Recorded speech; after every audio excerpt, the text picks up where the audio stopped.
저는 어머니가 원래 구순이어서 예배를 마치고 지난주 예배를 마치고 시골에서 하룻밤을 자고 아침에 온 가족들과 함께 가족 감사 예배를 드리고 점심까지 먹고 그리고 올라오는데 길이 얼마나 막혔는지 요즘에 교통이 많이 편리하다고 하는데 아주 지옥을 조금 경험을 했습니다. 왔더니 온몸이 아주 삭신이 아프고 힘들고 이게 내가 나이가 드는 건지 교통이 불편한 건지 아직도 모르겠습니다.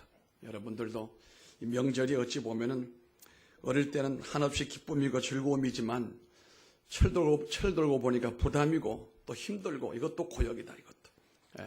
그래도 여러분 다 건강한 모습으로 만나게 되어서 반갑습니다. 여러분 삶의 현장에 힘이 되고 또 새로운 출발이 이루어지기를 바랍니다. 현대인들이 힘을 쓰며 애쓰는 궁극적인 목적은 남들보다 좀 더 나은 힘을 또 능력을 얻기 위함이다라고 우리가 말할 수가 있겠습니다. 그 이유는 인간의 그 승패는 힘의 역학에서 비롯된다고 믿기 때문에 이 힘, 돈도 힘이요, 지식도 힘이요, 정치력도 힘이라고 한다면은 공부를 좀 더 많이 해서 뭔가 좀 힘을, 금력을 얻어보려고 그 고대 교수 한 분이 지금도 기억나는 분이 있는데 그분이 그런 얘기를 했습니다. 한국에 산다는 것은 다른 나라에 사는 것과 좀 다르고 한국에는 살려면 그래도 편하게 살려면 세 가지가 갖추어지면 좋다고 했습니다. 하나는 부모가 아주 돈이 많든지 두 번째는 이 머리가 스마트해가지고 아주 경쟁에서 우위에 가든지 아니면 이게 든든해야 된다고 그랬어요. 이게 뭔가 했더니 이게 빼기래입니다. 빼기래도 좀 든든해야지. 이 세 가지가 있으면 한국에서는 그런 대로 살기 힘들지 않지만 이마저도 없으면 참 힘들다. 한 30년 전의 얘기입니다만 지금도 그 얘기가 자꾸 들려요. 아마 그분은 아마 실감을 한 모양이죠. 돈을 많이 벌어서 금력을 가져야 된다. 지식을 좀 더 많이 가져서 지식의 힘을 가지고 우위에 서야 되겠다. 정치력을 통해서라도 정치적인 권력을 가져야 되겠다. 이게 사실 우리 사회의 현실입니다만 그러나 좀 더 우리가 깊이 생각해 보면은 그분의 생각이 다 옳은 건 아니었습니다. 고도로 발전된 우리 이 다원화 사회 속에는 물질의 힘보다는 정신 문화의 힘이 또 영적인 힘이 더 우위에 있다는 사실이 점점 밝혀지고 있는 것입니다. 그 이유는 너무 많은 권력을 또 힘을 가지고 있어 보니 세상이 그로 인하여 더 편리하고 발전되고 순화된 것이 아니고 더 어지럽혀지고 있더라. 못 배운 사람들을 통해서 세상이 어지러워지고 타락되는 것보다는 많이 가지고 많이 배우고 많이 알고 있는 사람들을 통해서 세상이 더 어지러워지고 있다는 사실입니다. 이런 것들이 사람을 도리어 타락을 시키고 세상을 혼란하게 한다는 겁니다. 인간을 계란에 비유한다면 육신의 힘이라고 하는 것은 계란의 껍질에 비교할 수가 있는 것이고 또 정신적인 힘이라고 하는 것은 계란 속에 있는 흰자위를 아마 정신적인 분야라고 한다면 영적인 힘은 바로 계란의 노른자라고 우리가 말할 수가 있습니다. 사람이 육체를 지배하는 것, 정신을 지배하는 것은 알고 보게 되면 영이라는 사실입니다. 육체를 움직이는 것은 그 사람의 정신력이거든요. 그 마음과 정신을 움직이는 것이 바로 영이라고 하는 것입니다. 따지고 보면 인간의 대부분의 경우가 육체와 정신을 지배하고 다스리는 영적인 힘에 의해서 움직여지게 되고 이것이 삶의 승패를 가늠하는 것이라고 해야 옳다 이렇게 보는 것입니다. 가장 우리들에게 이런 것에 대한 그 모델링이 되는 것이 이스라엘 민족들이다. 그들은 어떤 지적 능력이나 육체적인 능력이 어찌 보면 영적인 힘에서부터 시작이 되어지게 되고 이 세상을 지배하고 있다라고도 우리가 볼 수가 있는 것이거든요. 그래서 오늘 아침에는 우리가 정말 소유해야 될 것은 육체적인 어떤 능력과 힘보다는 먼저 영적인 힘을 우리가 얻어서 이건 하나님의 은혜로 이루어집니다만은 영적인 힘을 얻는 우리가 되기를 주님의 이름으로 축원합니다. 먼저 위대한 힘은 영적인 능력이다라고 우리가 믿어야 됩니다. 권력이나 재력이 절대적인 것처럼 보이지만 이것은 모두 일시적인 것에 지나지 않을 뿐만 아니라 양면성을 가지고 있는 것입니다. 대체로 우리가 보게 되면은 큰 끔찍한 죄들은 대도시에서 일어나지 시골에서 일어나지 않습니다. 대도시에 사람들이 모이고 경제력이 발전되고 정치가 모이고 거기에 힘이 돈이 모이게 되는 곳에는 타락이 이루어진다는 겁니다. 도시에 대한 하나님의 생각은 우리가 하는 생각과 좀 다릅니다. 그래서 바벨탑이라고 하는 인간이 쌓아 올린 그 도시의 중심에 있는 바벨탑은 하나님이 별로 좋아하지 않습니다. 우리나라의 공항에서 오다 보면 63빌딩이 아주 황금색을 띠고 있어서 거기에 기도하는 손 아니겠습니까? 63빌딩. 지금은 저기 롯데빌딩이 123층인가요? 어디서 봐도 다 보여요. 그러나 저는 늘 마음이 편치가 않아요.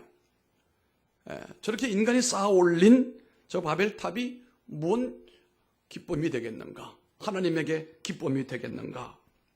그것보다는 단층에 살아도 하나님을 모시고 우리 모두가 건강한 가정과 건강한 사회를 형성하는 것이 더 이상적이지 않는가? 그런 생각을 저는 개인적으로 늘 하고 있습니다. 예수님께서 갈릴리 호수에서 교육도 제대로 받지 못했던 사회적인 배경도 뛰어나지 못한 어부들을 대부분 제자로 부르셨습니다. 그리고 말씀했습니다. 너희들이 나가서 세계를 복음으로 점령을 해라. 세상을 구원하는 일에 도구가 되어라. 우리의 생각으로는 이것이 상당히 불합리한 명령처럼 보이고 아마 예수님의 생각에 뭔가 문제가 있는 것처럼 보입니다. 좀 똑똑한 사람을 부르셨더라면, 돈 많은 사람을 부르셨더라면, 권력을 좀 지니고 있는 사람 불렀더라면 이게 가능성이 있어 보이지만 이 부름받은 갈릴리의 어부들의 면면들을 보게 되면 별로 그 희망이 보이지가 않아 보입니다. 그럼 주님의 판단이 잘못된 겁니까? 이게 아니었습니다. 오순절날 마가다락방에서 일어났던 그 성령의 역사가 그들에게 임하고 난 다음에 그들은 변화가 되어졌습니다. 그들은 주님이 기대하셨던 일들을 모두 이루고도 남을 정도로 충만한 사람들이 되었습니다. 세상의 표준으로 볼 때에 그 제자들은 지식이나 권력도 갖지 못한 뒤처져 있는 사람들이었습니다. 그런 사람들에게 하나님의 성령을 공급을 받게 되면서 그들에게 힘이 생기고 우리가 오늘 힘을 얘기할 때 북한이 지금 가지고 세계를 위협하는 그 원자력, 핵보다도 더 무서운 힘을 가지고 있는 파워가 바로 하나님의 성령 아니겠습니까? 이 성령을 경험한 그들이 이루어내는 역사를 오늘 우리가 2000년 동안 우리가 잘 살펴보고 있는 것입니다. 우리 그리스도인들은 평범한 사람입니다. 아니 어찌 보면 다 문제를 좀 많이 가지고 있는 분들이 전체적인 기준에서 보게 되면 좀 처져 있는 분들이고 어떤 공동체보다도 문제가 많은 그런 관계를 가지고 있는 사람들이 모여 있다고 해도 과언이 아닙니다. 늘 기독교 역사 2000년 동안 크리스천이라고 한다면은 무식한 사람들, 힘이 없는 사람들, 좀 취져 있는 사람들, 그들이 위로받는 장소. 세상 사람들은 아마도 그렇게 이해를 하고 있었는지도 몰라요. 그게 사실인지도 모릅니다. 저 인사동에 가게 되면 성동교회라고 있습니다. 우리 동기 목사님이 목회하다가 지난 봄에 안타깝지만 암으로 세상을 떴습니다마는 그 교회가 본래 왜 생겼습니까? 세문안 교회가 생겼는데 거기에 우리가 잘 아는 최초로 장로교 선교사로 파송을 받은 언더우드 선교사가 교회를 세우고 많은 엘리트들이 모여들었어요. 문제는 거기에 첩이 있는 사람들, 그 다음에 백정 있는 사람들, 백정 사람들, 사회적인 지위가 양반이 아닌 사람들, 뒤처진 사람들, 이분들이 교회를 가니까 교회에서 싫어합니다. 싫어할 뿐만 아니라 아주 냉대가 이만저만이 아닙니다. 그래서 그들이 모인 교회가 바로 승동교회이거든요. 우리 교단의 최고 오래된 교회죠. 승동교회였어요. 시간이 얼마 지나고 난 다음 보니까 그 엘리트들이 모였던 세문안 교회보다도 성동교회에 모였던 뭐 좀 모자라는 사람들, 백정 이런 사람들, 첩이 따고 멸시천대 받던 사람들, 이런 분들이 모인 교회가 훨씬 더 하나님의 은혜가 있고 하나님의 축복의 열매가 맺히더라는 거예요. 우리 한국의 장로교회라고 한다면 우리가 통합과 합동을 자꾸 얘기를 하는데요. 사실 합동인 교회들 가만히 보면 통합인 교회만큼 지적이지 못해요. 의식적이지 못해요. 제가 볼 때는 그래요. 그래서 대도시에 있는 큰 교회는 훨씬 통합책이 많습니다. 우리 합동은 저 농어촌 저런 데가 훨씬 더 많습니다. 전체적인 교인 숫자로 보면 합동이 더 많고 교회 숫자나 성도들의 숫자도 통합보다 앞섭니다. 제일 큰 교단, 그런 장자 교단이라고 합니다. 그런데 총회를 가보면 우리 박 장로님도 원래 총회를 우리가 늘 나가서 봅니다만은 어떤 시간은 참 안타깝고도 부끄럽기도 하고 어떻게 이 총회가 우리가 이게 현주소란 말인가 싶을 정도로 그런 부분들이 있어요. 그런데 문제는 우리가 이렇게 세월이 지나고 난 다음에 그럼에도 불구하고 그런 인간의 약점이 있고 부족함이 있어도 우리 교단은 하나님을 하나님으로 믿고 성경을 성경으로 믿고 이 혼합주의와 우리 그 현 시대가 경험하고 있는 이 복합주의주의 이런 속에서 동성애를 거부하고 그리고 하나님의 말씀이 틀린 부분이 없음을 우리가 생명처럼 믿고 성령의 인도를 따라 부족하고 연약할지라도 살아가겠다는 그런 자세는 분명하거든요. 하나님의 주권은 분명하다.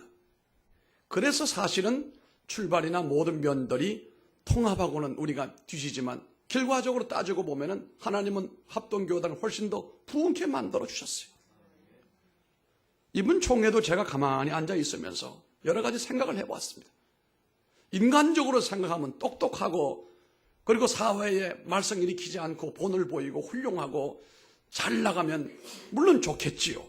우리 교단은 그렇지가 않았어요. 늘 문제가 많아요. 그럼에도 불구하고 이 교단이, 이 교회들이 분명한 것은 하나님 우리는 이렇게 좀 모자라고 부족합니다. 하나님의 은혜로 우리가 살기를 원합니다. 우리에게 하나님의 성령이면 됩니다. 도와주시길. 이 믿음은 있거든요.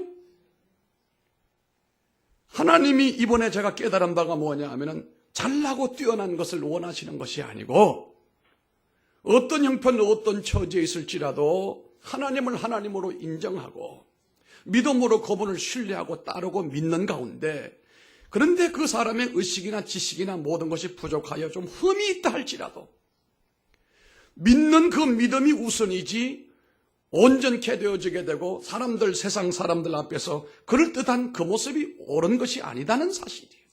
믿음이 먼저이고 하나님의 은혜가 먼저이고 주의 성령이 먼저이다 이 말이에요. 그 다음에 온전케 되면 좋지요.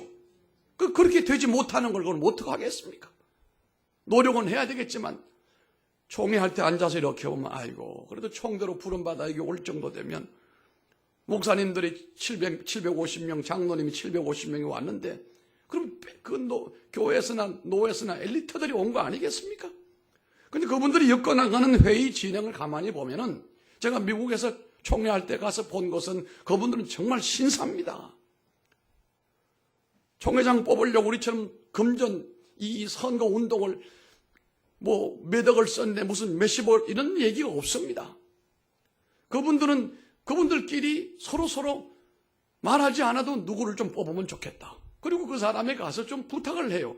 이기성 집사님 이번에 총회장님 좀 해주시면 좋겠습니다. 그러면 마지못해 이분이 이제 해주는 그런 형태이거든요. 근데 우리는 그게 아닙니다. 몇 사람 후보 뽑아놓고 난 다음에 그냥 세상 선거하고 보면 별로 다른 바가 없어요. 우리는 실력도 없지만 돈이 없어서 그걸 절대 못할 것만 같아요. 그런데 문제는 그런 모습들이 하나님 보시기에 좋은 모습은 아닐지라도 그런데 그분들이 하나님 앞에서 하나님을 신뢰한다는 사실이 그분들이 성경을 그대로 믿고 하나님을 그대로 믿는다는 사실이에요. 사람이 다 완전할 수 있습니까? 완전치 못합니다. 허물이 많습니다. 우리 예수님이 만났던 사람들은 완벽한 사람 하나도 없어요. 다 뭔가 문제가 있는 사람들. 그들이 은혜를 입었단 말이에요.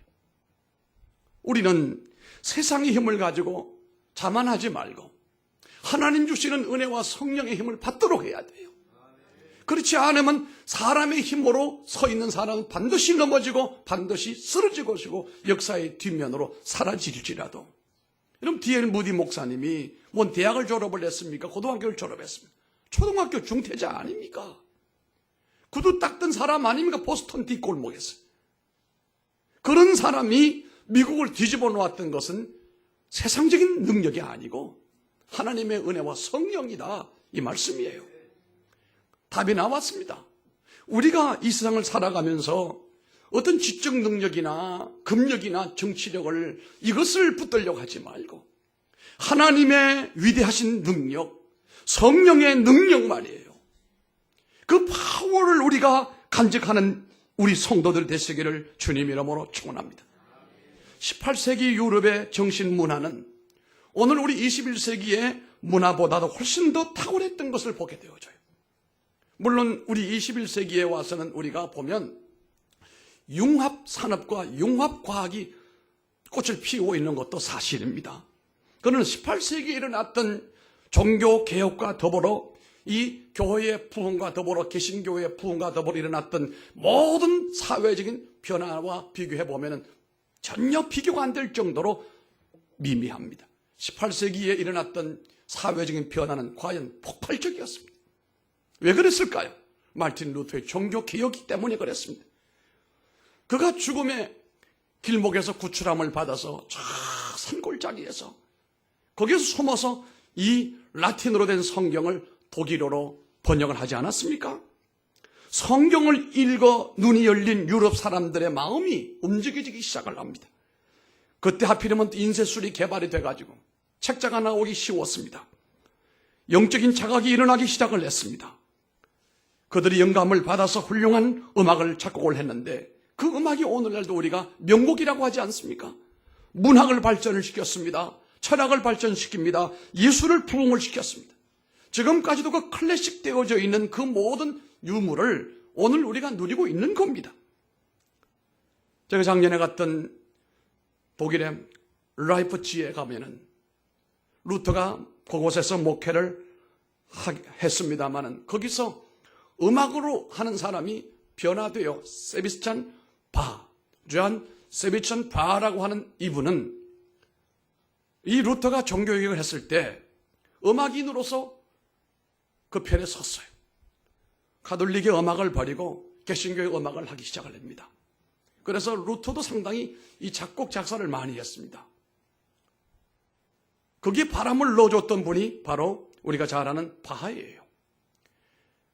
루터가 섬기는 그 교회에 음악 섬김으로 섬김을 하면서 찬양 지휘를 하고 곡을 쓰며 그 아이들을 모아서 합창단을 만들고 개신교 음악을 찬양 음악을 꽃피우는 일에 1등 기여한 사람이 세베스찬 바하예요. 그는 궁정 음악의 악사이기도 하고 음악에는 그 당시 바하를 능가할 사람이 없을 정도의 뛰어난 사람이었지만 그 사람이 이 개혁과 더불어 복음의 이 말씀을 가지고 교회 음악에 큰 기여했던 이런 사람, 그가 썼던 곡들은 오늘날 우리가 부르는 게 상당히 많습니다. 찬양대가 부르는 것도 상당히 많습니다. 현대 문화와 발전에 비교할 수 없을 정도로 폭발적인 역사가 일어났던 것이었습니다. 바로 그것은 하나님의 영적인 힘의 산물이 바로 그것이었습니다.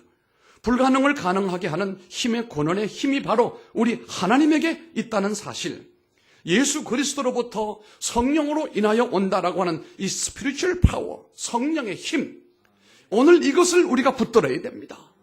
바울과 실라가 빌립보에서 복음을 전하다가 옥에 갇혔지 않습니까? 아주 캄캄한 밤중에 그들이 찬송을 부르고 그들이 하나님 앞에 기도할 때에 쇠고랑이 끊겨져 나가버리고 옥문이 열려버리고 말았습니다. 우리의 육체적인 이 힘이 우리를 옥죄고 있는 많은 이 쇠고랑이 하나님의 은혜와 성령으로 풀려지기를 바랍니다. 할렐루야.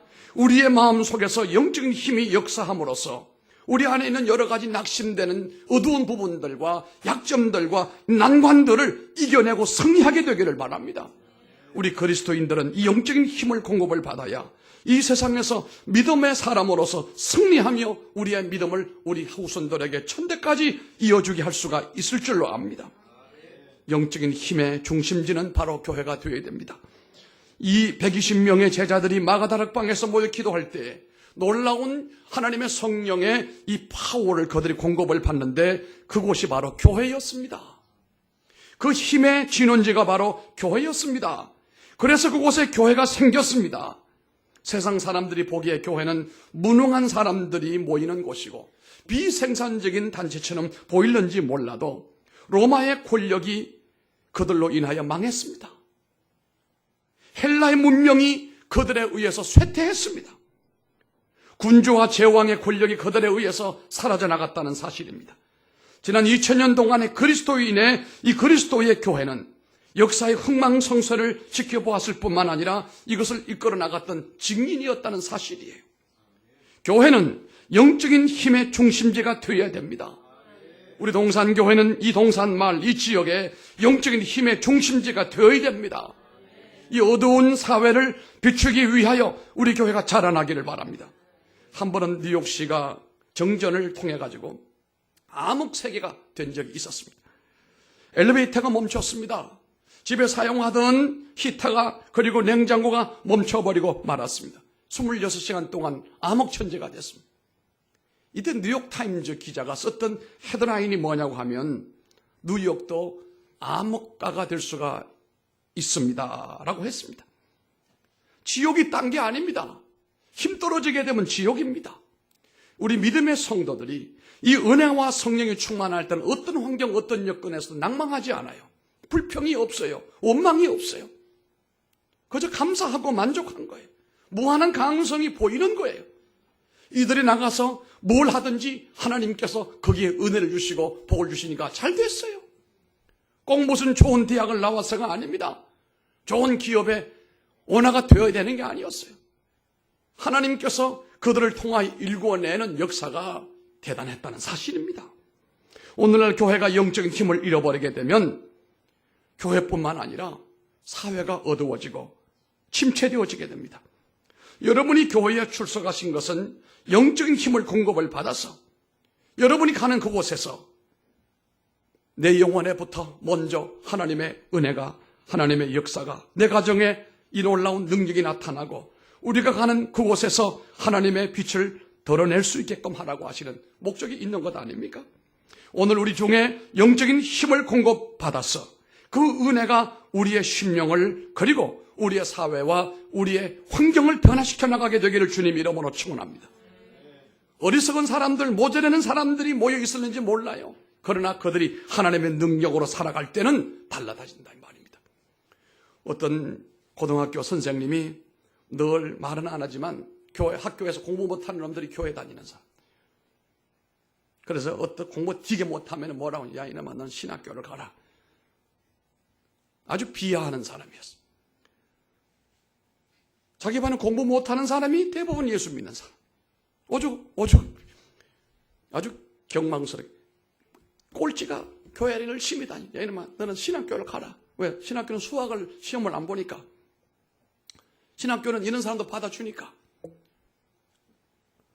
그런데 문제는 자기 부인이 누구의 전도를 받아서 교회를 갔는데 이 부인이 자꾸 자기를 교회 가자 이거예요. 근데 이 선생님이 내가 아는 지식으로는 교회 나가는 놈은 좀 뭐가 모자라고 좀 이렇게 떨어지는 사람인데 내가 거기를 왜 가느냐. 근데 남자가 부인 말 안 들으면 살기가 어렵지 않아요? 마지못해 끌려갔어요. 아직도 여기 남편 못 데리고 오는 분은 그분이 대단한 게 아니에요. 나머지 얘기는 뭔 얘기인지 아시죠? 해석하세요. 그 남자가 센 게 아니에요. 그 남자는 거기서 거기에요. 문제는 누구 하기 나름이다 말하지 마세요. 답을 너무 잘 알고 있을 테니까. 이 선생님이 꼴통이 한마디로 말아요.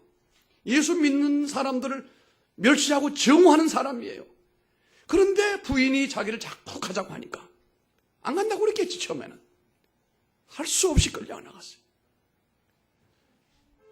얼마 동안 교회를 나가면서 내가 여기 왜 앉아있지?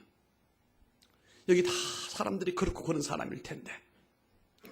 이러면서 목사님 설교를 들으면서 한편 이해가 되는 부분도 있고 공감하는 부분도 있고 점점 이렇게 거기에 수긍해 가는 가운데 한 번은 주일날 설교를 하시는데 옆에 분들 얼굴 딱 보니까 여기서 감동을 받은 거예요. 분명 옷 입고 오는 그 모습이나 사회적인 모든 지위나 모든 것이 좀 뒤쳐져 있는 것 같긴 한데 설교를 듣고 있는 그들의 얼굴에서 빛이 났다 이거예요. 세상 그 어떤 사람에게 볼 수 없었던 그런 모습을 본 거예요. 이 사람들의 얼굴이 왜 이렇지? 이쪽도 보니까 마찬가지. 뭔가 될 것만 같은 얼굴에 기쁨이 아주 충만했어요.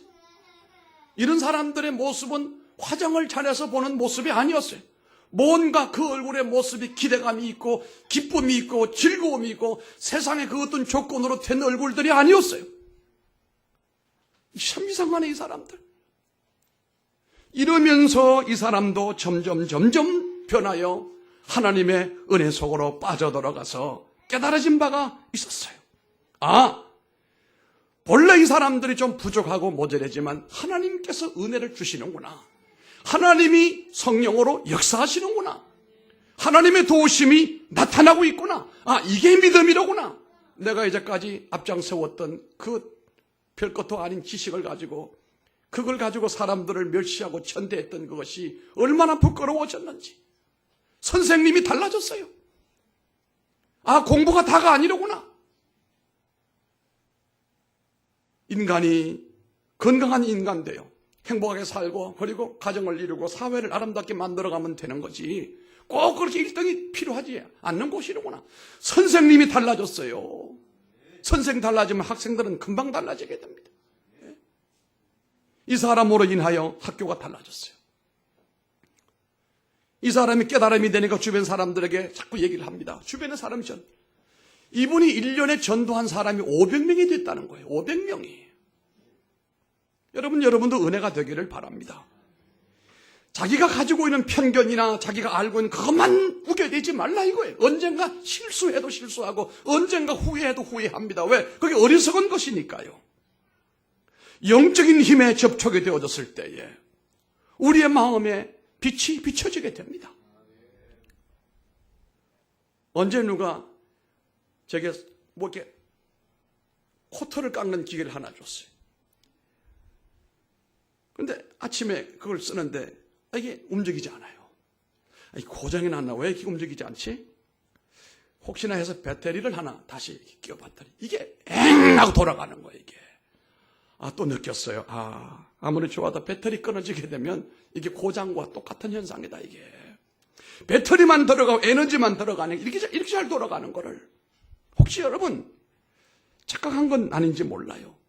뭐가 부족해서 뭐가 없어서 내가 이렇게 살아가는가라고 생각한 적이 있나요? 아니면 하나님의 은혜 성령의 힘이 내 삶을 바꿀 수 있는 힘이 되고 에너지가 된다. 내 마음에 빛이 비춰지게 되고 얼굴에 빛이 비춰지게 되는 것이고 사회에 나가 빛을 발할 수 있는 힘이 바로 하나님의 은혜고 성령이다라고 여러분 믿어보시길 바랍니다. 내가 영적인 힘을 공급을 받으시길 바랍니다. 성령의 능력은 어떤 특정한 사람에게만 주어지지 않습니다. 120명 가운데서 한 70명에만 하나님이 골라가지고 선별적으로 준 건 아니었어요. 거기 있는 사람, 한 마음과 한 뜻으로 기도하는 모든 사람들에게 똑같이 하나님께서 은혜의 능력을 허락하여 주셨습니다. 그들로 인하여 교회가 탄생되고 사회가 변화가 되어지게 되고 가정의 변화가 되어졌습니다. 오늘도 그 힘을 공급을 받아서 우리가 이 시대에 하나님의 영광을 드러내야만 됩니다. 여러분, 이 영적인 힘을 공급을 받으면 이 영적인 힘을 공급받는 통로 속에 막혀있는 장애물들을 우리가 제거해야 돼요. 하나님은 지금도 우리에게 누구에게나 그 은혜를 베풀어 주시기를 원하지만 우리가 그 통로가 막혀 있어서 장애물 때문에 그 은혜가 내게로 오는 것이 문제가 되는 경우가 있을 수 있습니다. 하나님께로부터 내게 연결된 이 파이프라인 속에 무엇인가 막혀 있다면, 뭔가 죄된 것이 거기에 막혀 있다고 한다면 하나님의 은혜가 내게로 들어오지 못합니다. 어떤 교인은 영적인 힘을 얻어서 단시간에 남보다 앞선 신앙생활하는가 하면 어떤 분은 수십 년이 되어도 맨 그 자리에 헤매고 있습니다. 왜 그럴까요? 하나님의 연결된 통로에 무언가 가로막혀 있다 이거예요.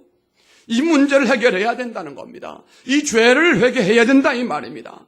무엇인가 윤리적인 문제인지 아니면 물질로 만사를 살려고 했던 욕심이 있다든지 아니면 자기 교만에 문제가 있다든지 삶의 라이프 스타일에 문제가 있다든지 뭔가 문제가 있다고 한다면 빨리 제거해야 됩니다. 끝까지 옹고집을 피우고 그렇게 모진 곳으로 자꾸 가다 보면 막판엔 빼도 박도 못하게 되고 후회 막심한 상황에 놓이게 된다 이거예요. 자기 교만을 버리시기를 바랍니다. 자기 주장을 버리시길 바랍니다. 하나님의 뜻을 따르시기 바랍니다. 이것을 빨리 제거해야만 영적인 힘을 공급을 받아서 무한한 힘을 발휘할 수 있는 하나님의 사람들이 된다는 겁니다. 이를 위하여 기도해야 됩니다. 장애물을 제거하고 회개하면서 바라보지 못한 것을 뉘우치면서 기도해야 되는 것입니다. 영적인 힘을 얻는 방법은 기도 외에는 다른 방법이 없습니다.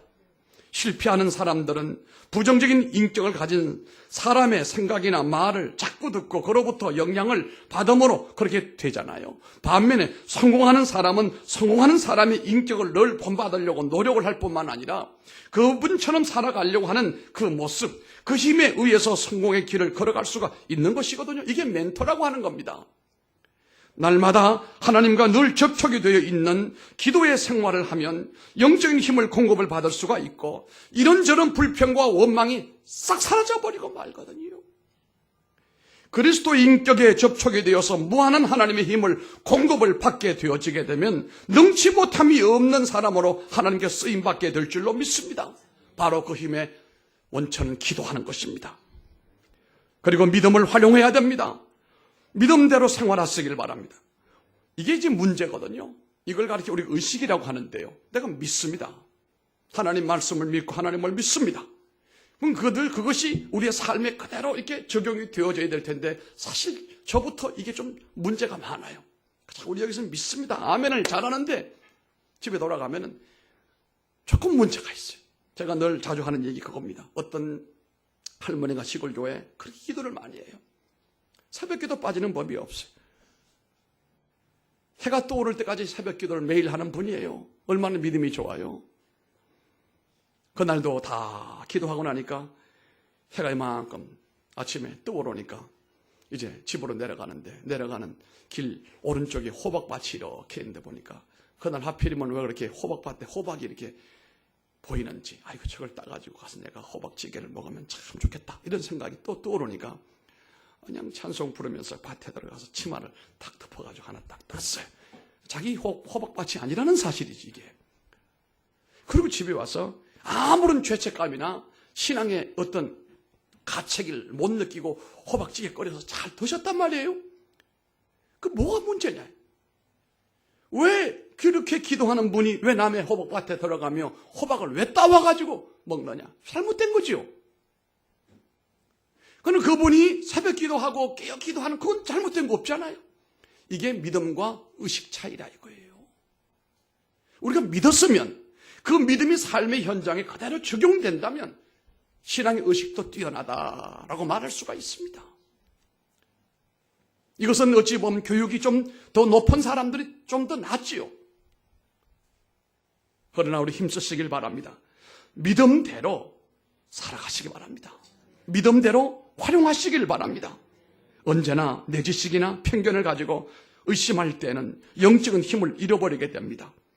믿음의 힘을 가지고 살아가시기 바랍니다. 직장에서 여러분 믿음의 힘을 가지고 승리하시길 바랍니다. 수영 선수들이 수영을 할 때는 자기 몸을 물 속에 완전히 내던지고 그 물에서 헤엄을 치는 것처럼 영적인 세계에 전적인 신뢰를 행하면서 하나님의 그 믿음을 가지고 활용할 수 있도록 그 믿음을 가지고 노래하는 사람은 노래하고 그 믿음을 가지고 사업하는 사람은 사업을 하고 그 믿음을 가지고 가르치는 사람은 가르치는 영적인 힘이 공급이 되어 이것을 활용하는 장이 꼭 되기를 바랍니다. 아무리 어려운 환경과 곤경을 당해도 낙심하지 아니하고 하나님과 연결된 기도 생활을 쉬지 아니하면 반드시 승리하는 날이 옵니다.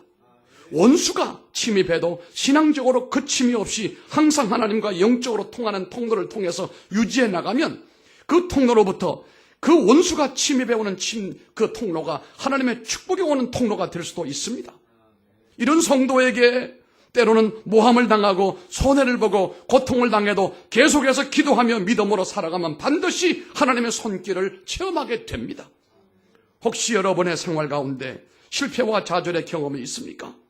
그 원인이 내가 학력이 좀 모자라서, 내가 돈이 좀 모자라서, 내가 힘이 권력이 좀 약해서, 그래서 내가 이렇게 산다. 여러분, 그건 절대로 아닙니다. 하나님 앞에서 이건 절대로 바른 말씀이 아닙니다. 잘못된 겁니다. 나에게 꼭 필요했던 하나님의 영적인 힘이 공급이 되어지면 이런 모든 것은 별로 중요하지 않고 다 부차적인 것입니다. 하나님의 은혜가 내게 충만케 되어지면 내게서 없는 그런 부분들이 하나님의 은혜로 채워진다는 말이에요. 건강도 그렇고 경제적인 면도 그렇고 환경의 삶의 변화가 그렇게 온다는 사실이에요. 여러분, 가을에 새로운 잎새에 우리가 돌아섰습니다. 새로운 계절을 앞두고 있는데 낙심하지 말고 하나님 앞에 영역을 키우세요. 성령의 능력을 덧입으세요. 그리고 그 믿음을 가지고 그것을 삶의 현장에 활용하심으로 여러분의 삶의 꽃을 피워나가시기를 바랍니다. 황무지에 꽃이 핀다는 이사야의 선언의 말씀처럼 이곳에서도 꽃이 피고 삶의 현장 꽃이 피고 내 영혼 잘됨까지 범사가 잘되는 역사도 일어나게 되기를 바랍니다. 내가 은혜 받았더니 건강의 변화가 왔다 이거예요. 내가 은혜를 받았더니 아이들이 달라진다 이 말이에요. 내가 은혜 받았더니 사업이 변화가 온다 이거예요.